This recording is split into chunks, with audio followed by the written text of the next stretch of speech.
Hello friends, Jamia Millia Islamia university के MBA in health care and hospital management और MBA in pharmaceutical management की in detail video होने वाली है ये 2025 की।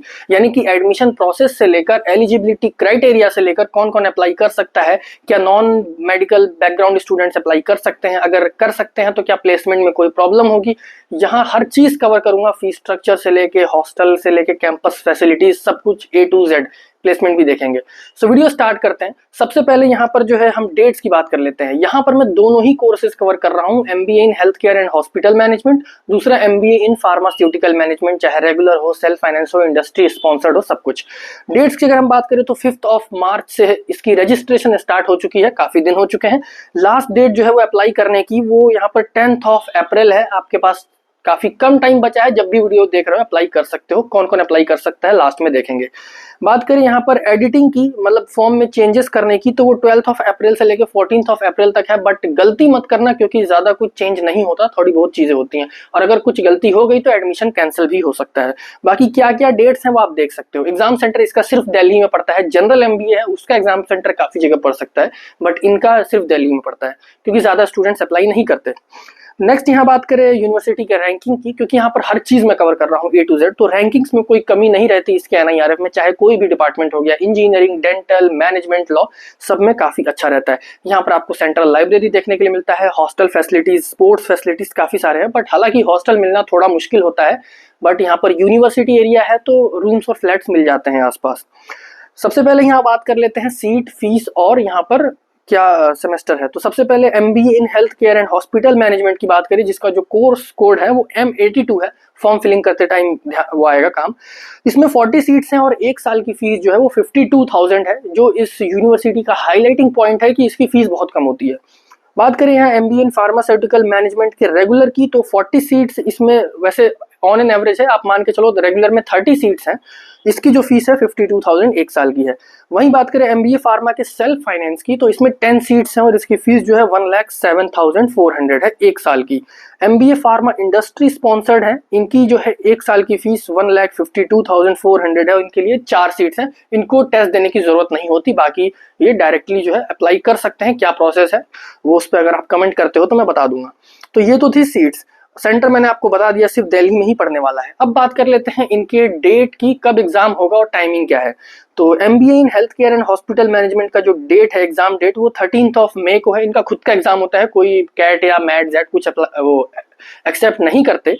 13 मई को इसका एग्जाम होगा हेल्थ केयर का, 2:30 PM से लेके 5:30 PM, टाइमिंग भी इन्होंने दे रखी है। वहीं बात करें फार्मास्यूटिकल का जो है 18 मई को होगा, सेम टाइम 2:30 से लेके 5:30, 3 घंटे का दोनों का ही पेपर होता है। जानेंगे इन डिटेल। फिर उसके बाद इंटरव्यू भी होता है, जब एक लिस्ट निकालते हैं कि इंटरव्यू में ये दे सकते हैं।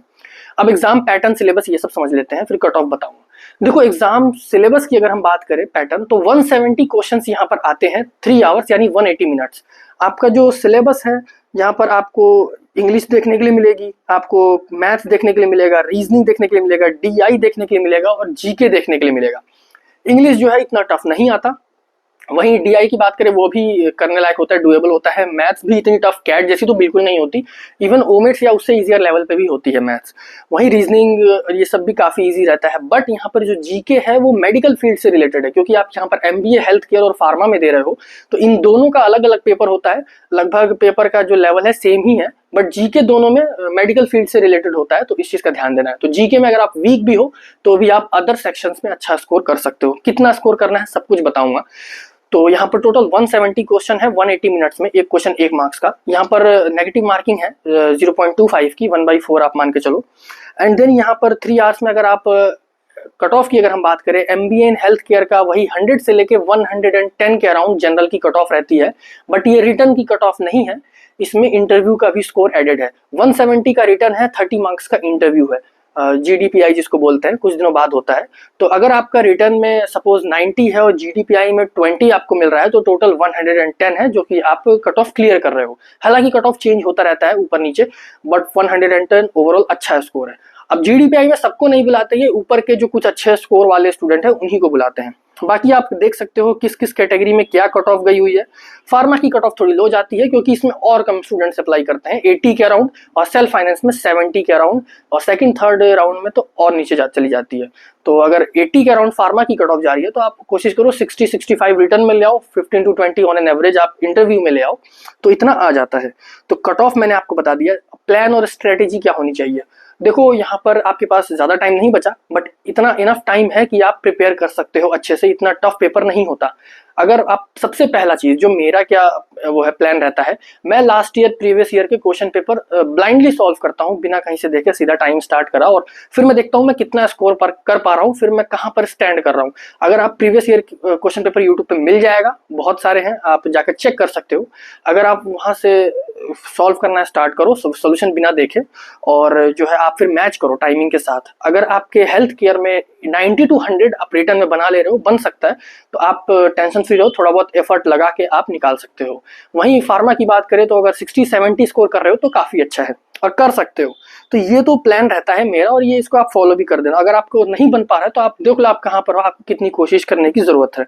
अब यहाँ बात कर लेते हैं, फीस बता दी मैंने आपको, कट ऑफ बता दिया, एग्जाम स्ट्रेटेजीज, टाइमिंग सब कुछ बता दी। बात कर लेते हैं यहाँ प्लेसमेंट की और क्या किसको अप्लाई करना चाहिए। तो देखो एलिजिबिलिटी क्राइटेरिया सबसे इंपॉर्टेंट है, जो कि मैं बताना ही भूल गया। हेल्थ केयर में देखो यहाँ पर कोई भी ग्रेजुएट अप्लाई कर सकता है। यहाँ पर 5 CGPA या फिर 50% आपकी ग्रेजुएशन में होनी चाहिए। सो इस चीज़ का ध्यान देना है। ऐसा कुछ नहीं है कि सिर्फ मेडिकल फील्ड या BDS MBBS अप्लाई कर सकते हैं, कोई भी अप्लाई कर सकता है। सेम थिंग यहाँ फार्मा में है। फार्मा में हालांकि लिखा हुआ है कि मेडिकल, फार्मेसी, बायोटेक, साइंस, उसके बाद लिखा है और इन एनी अदर डिसिप्लिन, किसी भी डिसिप्लिन में 50% या 5 CGPA होनी चाहिए, तो कोई भी अप्लाई कर सकता है। प्लेसमेंट की बात करें तो देखो यार, आपको ये बात पता है हेल्थ केयर और फार्मा में इतनी अच्छी प्लेसमेंट नहीं होती जनरल MBA के अकॉर्डिंग, चाहे कोई भी भारत का कॉलेज हो। आप अगर NMIMS जो मुंबई में है उसमें भी है हेल्थ केयर हॉस्पिटल मैनेजमेंट, उसकी भी जनरल MBA के कंपैरिजन में प्लेसमेंट डाउन रहती हैं। तो यहाँ पर जो इसका जो पे पैकेज होता है काफ़ी थोड़ा कम रहता है अगर हम देखें तो, बट ऐसा नहीं है कि इसकी डिमांड नहीं है। हेल्थ केयर यार तो एवरग्रीन यहाँ पर फील्ड है, तो यहाँ पर आप अप्लाई कर सकते हो। हालांकि इसकी JMI की तो नॉर्मल जनरल MBA की भी प्लेसमेंट काफ़ी डिसेंट है, एकदम टॉप लेवल नहीं है। जो उस पर ऑलरेडी मैंने जो जनरल MBA की वीडियो की थी उसमें कवर किया था। इसकी भी आपको डिसेंट प्लेसमेंट देखने के लिए मिलेगी। देखो कैंपस में कंपनीज तो आती हैं, वो टोटली आप पर डिपेंड करता है। हाँ, ये बात अलग है कि देखो ओवरऑल दोनों मिला दे तो 80 स्टूडेंट के अराउंड बैच है दोनों फार्मा और हेल्थ केयर में। तो ऐसा ज़रूरी नहीं है कि 80 ऑफर्स आ ही रहे हैं, कुछ ऑफर्स आएंगे, तो वो आप पर डिपेंड करेगा। आप निकाल लेते हो, आप अपने जो है कॉम्पिटिटर्स को उनको पीछे छोड़ देते हो तो काफ़ी अच्छा है, आप ले सकते हो। 10 LPA पे भी कंपनीज आई हैं यहाँ पर, 10-12 आप ले सकते हो। हालांकि अगर आप नहीं कर पाए तो ऑफ कैंपस और काफ़ी सारे ऑप्शन है, तो डिसेंट ऑप्शन है, फीस के अकॉर्डिंग तो काफ़ी अच्छा है। हालांकि JMI ये काफ़ी सही ब्रांड है। दूसरी चीज़, कोई भी अप्लाई कर सकता है, बट आपका इंटरेस्ट होना चाहिए मेडिकल लाइन में। बाद में ये ना हो यार मैं कहाँ आ गया, MBA तो मुझे करना था बट ये किस फील्ड में आ गया, क्योंकि ये थोड़ा अलग हो जाएगा। और उसके बाद जो है इसकी जनरल MBA से अगर हम कंपैरिजन करें तो इसका कट ऑफ और कंपटीशन थोड़ा कम रहता है। तो अगर आपको सिर्फ कुछ पता नहीं चल रहा है मुझे MBA करना ही है और JMI से ही करना है, ना निकलने का डर है, तो भी आप अप्लाई कर सकते हो, बट आप पे रिस्क लेना पड़ेगा। ये थी ओवरऑल डिटेल वीडियो, इस पे कमेंट आ रहा था इसलिए मैं कर रहा हूँ। और वीडियो पसंद आई तो लाइक जरूर कर देना, चैनल पर नहीं हो तो सब्सक्राइब करके बेल आइकन प्रेस कर देना, कि कोई भी अपडेट आएगा तो मैं सबसे पहले आपको बताऊंगा, और वीडियोस रेगुलरली लेकर आता हूँ। और कमेंट में कोई डाउट हो तो पूछ सकते हो। मिलते हैं कल की एक और ऐसे ही इंपॉर्टेंट वीडियो में।